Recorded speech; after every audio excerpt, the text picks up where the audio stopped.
Alan and Julian and I talked a little bit about this, and of course, this is cutting edge, bleeding edge, but we got a lot of questions about artificial intelligence and AI in general. So this is just me asking you because things are breaking so fast in terms of how artificial intelligence is going to affect music production, the industries and the creative spaces that we work in. But thinking of you both, Alan and Julian, as being futurists and always looking forward. Here's one of the questions. We have a student from Porto in Portugal, Luis, who said, in your opinion, what's the future of the art of music making and mixing, given that AI is breaking on the scene? Is the music going to become more and more, Luis said, boring and all the same? What do you think? I know none of us have a crystal ball, but it's a good question. It is a good question, and I feel that it's just too early for me to make any comment at all on how things are going to develop with these new technologies. Apparently, a Beatles song got released last week, which I haven't yet heard. I'm kind of intrigued by that, but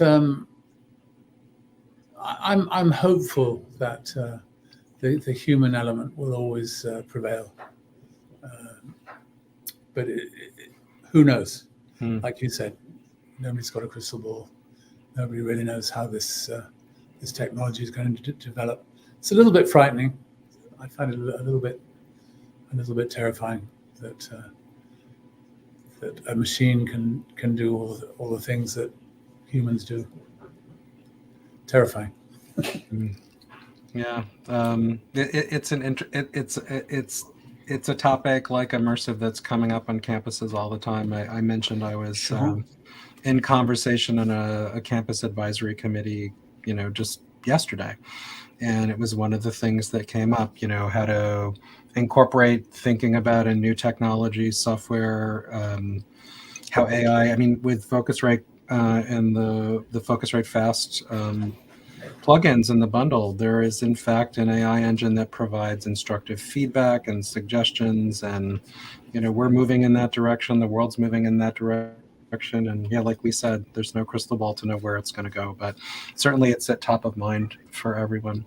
As we come toward the, can I just add in of course, I'm sorry, Julian. That's please. Okay.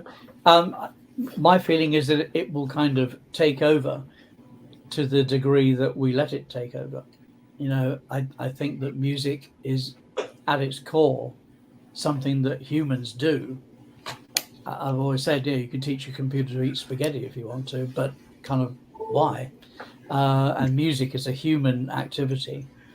And so can a computer or a computer algorithm or an AI engine, can it create, a Bach fugue or a disco mix or a EDM? Absolutely it can. It's been able to do that for 40 years.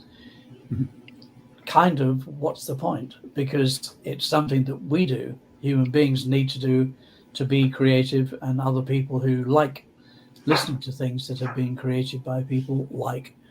So, if we let it replace musicianship, if we let it replace judgment, if we let it replace taste, then it will. So I think it's up to students now to, you're going to utilize AI to some degree. You've got a muddy mix and maybe an AI engine can kind of somehow declutter your mix. Okay. But, if you do that, at least learn what it is that it did. And you're not just simply putting it through that kind of sausage machine and letting it do all the work for you. Because if you do, you're going to lose the ability to be able to do anything else but that, and that I think would be incredibly sad. So I think you can't stand there and say it's not going to happen. It is happening, but I think you've got to still kind of retain some control yourself in order to preserve music's very kind of fundamental nature.